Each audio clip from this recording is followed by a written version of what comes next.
Lahat ng mga testigo, tinuturo si Martin Romualdez. Ang dami. Bakit hindi niya puwersahin si Romualdez na may testigo sa Blue Ribbon? Nilimas ang kabambayan ng bansang ito, Jen. Ang pinag-uusapan natin, mahigit na 1 trilyong piso ang ninakaw, ang nilimas sa kaban ng bayan. Katapos sasabihin mo, meron tayong interparliamentary courtesy. Kung ako ang chairman, hindi ganon ang aking pasya. Kung kinakailangan isabpi na kita, isasabpi na kita. Anong parliamentary courtesy yung pinag-uusapan? Mas mahalaga ba yung interparliamentary courtesy sa sinasabi ng saligang batas? Dapat nakikinig siya ngayon. Natatandaan ninyo, ewan ko si Nelson kung napansin niya, noong merong plenary debates ng itong 2026 budget, at dinideliberate yung DBCC budget. Yes po. Hindi, bale, kaugnay ng budget, ang nakaharap ay yung members ng DBCC. Opo. Ito yung economic cluster. Doon niya ibinunyag na tinawagan daw siya ng pansin ng dating Yusek Bernardo ng DPWH. At di umano ay sinabi sa kanya na yung binanggit ni Saldico sa kanyang pagpapahayag sa video na 100 billion. Sabi ganon. Hindi po ganon ang talaga nangyari. Merong 100 billion sabi niya. Pero yung 89 billion ang nag-implement DPWH. Hindi nga napanood niya? Napansin mo namin. 89 billion ay inilatag ng DPWH. Yung 29 billion other agencies. Yes. Mula kanya doon sa 89 billion, sabi niya, ang hinandle ko ay parang 51 to 52 billion. Ngayon, ang porsyento doon 16%. Opo. Sinabi niya, yung 6 billion, ay yung 8 billion na 16% nung about 51 to 52 billion, binigay daw ni Yusek Bernardo kay Yusek Traigib. Yun. At si Yusek Traigib naman, binigay kay Yusek Adrian Bersamin. Doon sa kanyang pag-interpellate, sinabi niya, alam niyo kanya si Yusek Bersamin, niname drop niya lang si Pangulong Marcos. Bakit niya natiyak na nagkaroon pa ng investigation sa Blue Ribbon Committee na nagkaroon ng kahit papano ay natukoy namin na yung Yusek Bersamin ginamit ang pangalan ni Pangulong Marcos. Dito wala tayong gustong bigyan ng kasalanan. Ina-analyze lang natin. Sabi niya, diname drop lang ni Adrian Bersamin ang pangalan ni Pangulong Marcos. Sa mga tweet, inaalis niya kagad eh. May conclusion na. Parang may conclusion na siya na yung sinabi ni Adrian, sinabi ni Saldico, na yung 100 million ay nilatag ng opisina ng Pangulo sa NEP. Sabi niya, hindi ba dapat ito yung unahin? 8 billion yun eh. Kinukwento pa niya kung paano nagbibigay. Yun daw 8 billion na yun ay diniliver sa 10 pamamaraan, sa 10 panahon, instances. Meron pang nagpupunta sila sa basement ng Diamond Hotel.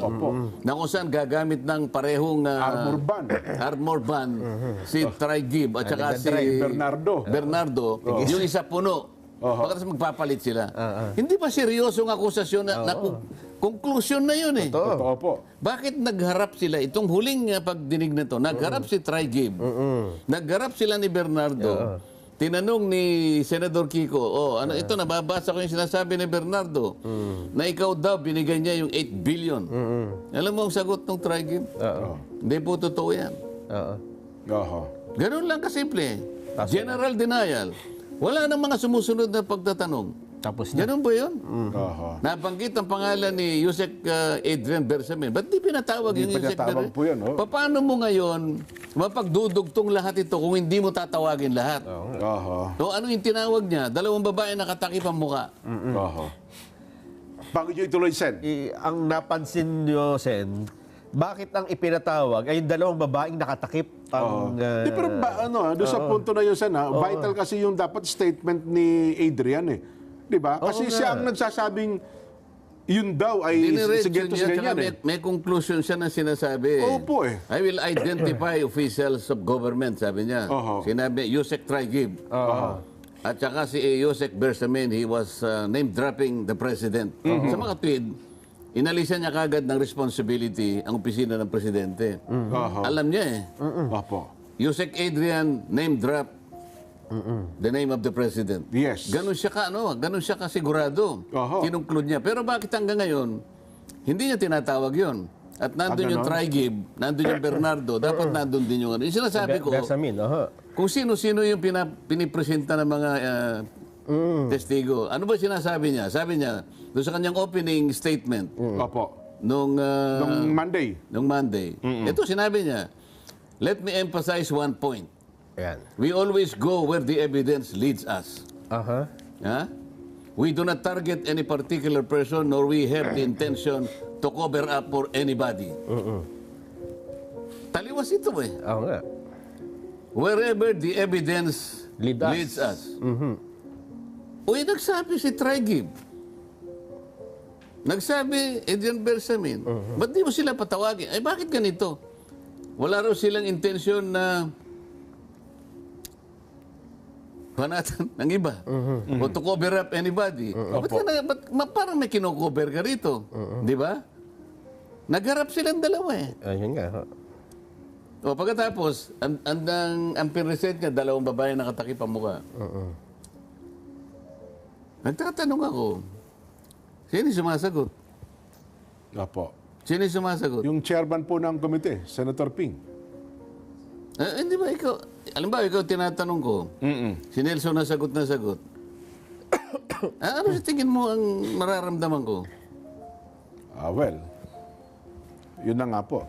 Ano yun na nga po? Ano mararamdaman ko? Siyempre, Tinatanong kita, ito yung sagot na sagot. Ikaw, ayaw kanyang pasagutin, ito yung sagot na sagot. nakakabastos yun, Sen. O pagkatapos sasabihin, tayo ang may disrespect. Parang baliktad ang nangyayari.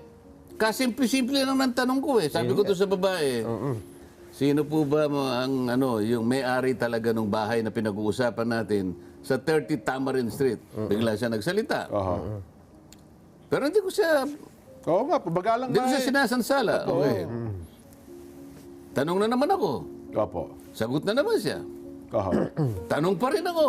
Ang haba nga po ng explanation. Sagot na naman siya. Sabi nga ng isang observer alam mo na pala yung mga sagot niya. Ba't pinresenta mo pa dyan? Para ano yan? Ang gamit lang pala nung dalawa na yun, para ituro si Diskaya na si Diskaya raw ang nagsabi na umalis na kayo dyan dahil gagamitin na ng bagong may-ari. Dahil ang bagong may-ari na nasagap yata ng Blue Ribbon Committee Chairman, meron natang chismis ng bagong may-ari, Martin Romualdez. Kaya pala pinaturo si Diskaya para ang maisip na naman tao, wala yung chismis na si Romualdez ang may-ari kung hindi tinuturo si Diskaya. Ayun. Akala ko ba wala tayong kino-cover up dito? Hindi ba? O tapos, sabi ko, Mr. Chair, baka naman Pwede makita rin yung... sabi ko, parang maganda naman yung mga natin, itong mga testigo. Para man makita natin yung kanilang kagandahan. Pangiti-ngiti pa siya.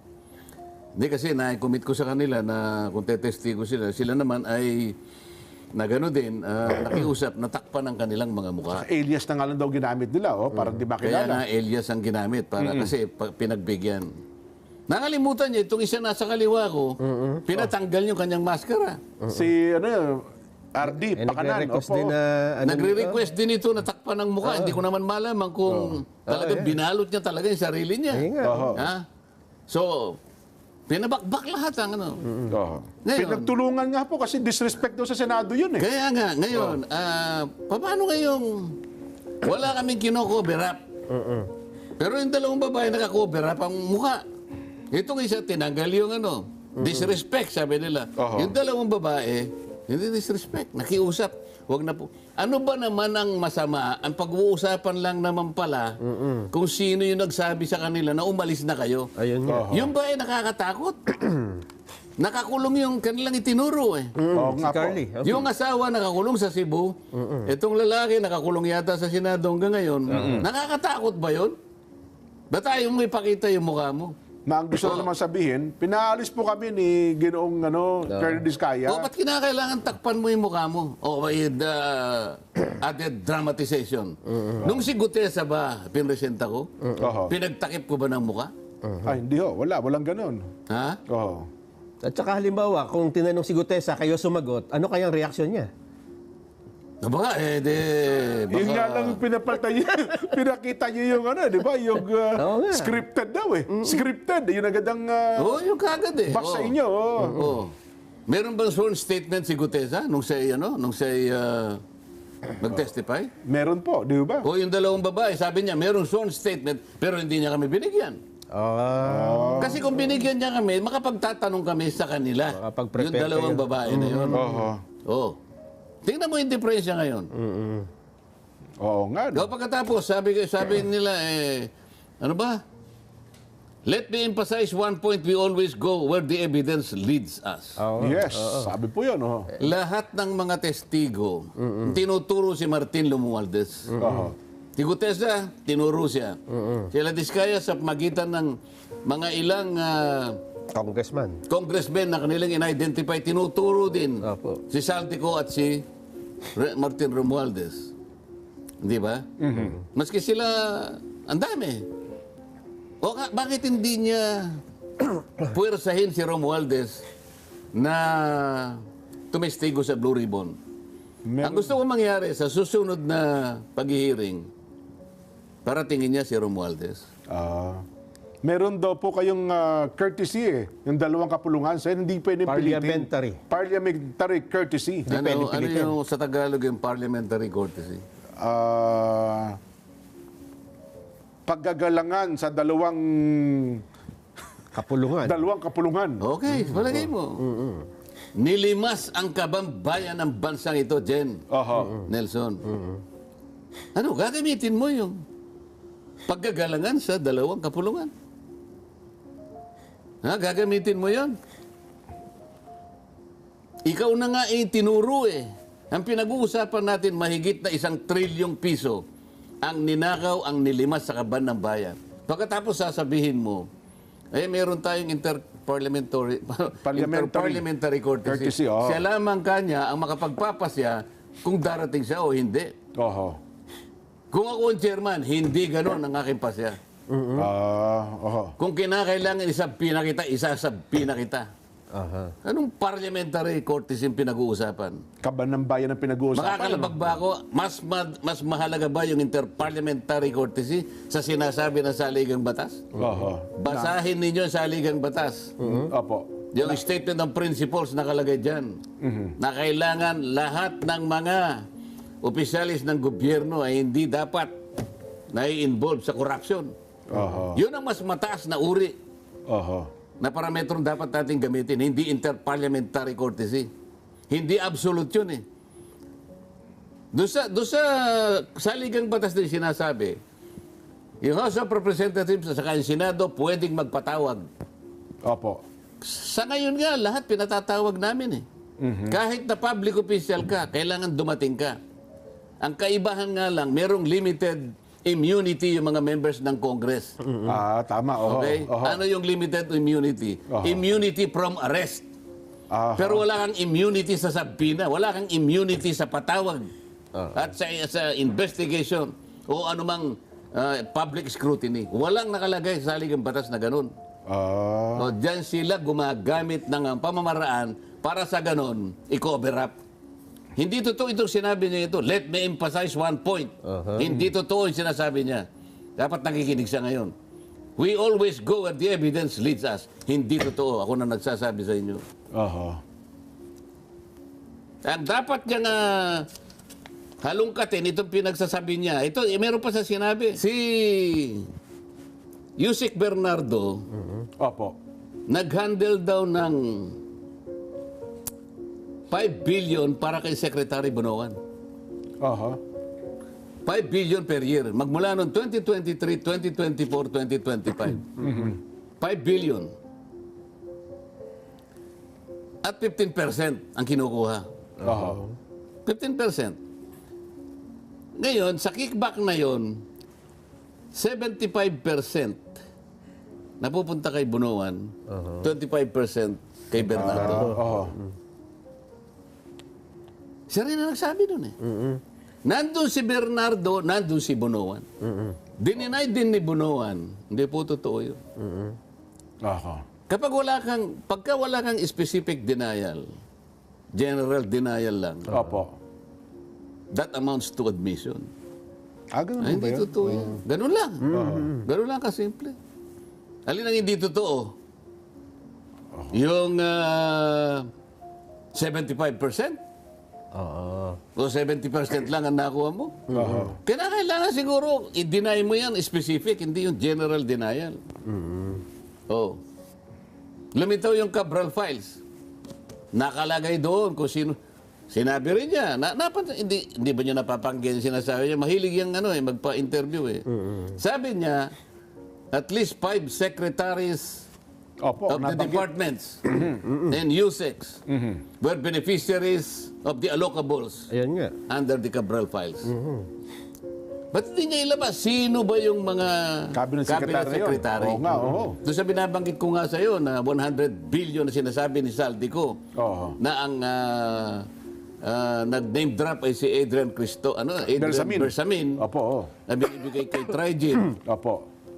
Sabi raw ni Bernardo, Trigib kunin mo na, dami na nito yung pinakamalaking single delivery is 2 billion pesos. Nandun nga dun sa armored van. Sabi raw ni Trigib, sandali lang kasi March 11, hinuhuli kayong kasi si Digong.